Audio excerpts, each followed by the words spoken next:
Sagaria 3 verse 1 tot 10.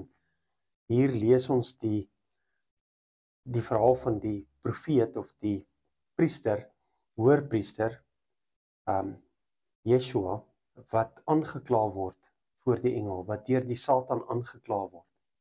Maar dan is dit God wat kom en hom regverdig.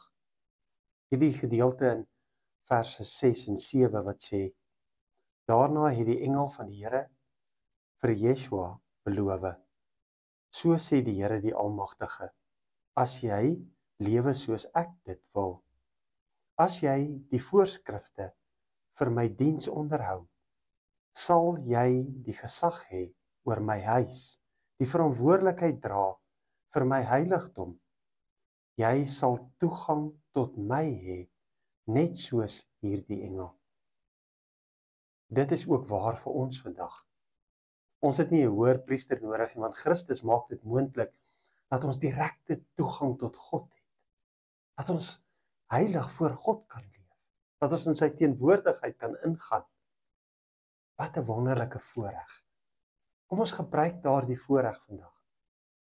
Kom ons stap in die teenwoordigheid van God in. En kom ons vat ons hartsbegeertes, ons uitdagings, ons omstandighede, ons situasies, wat dit ook al is, kom ons vat dit vandag na die Here toe. En kom ons gaan pleit by hom vir herlewing.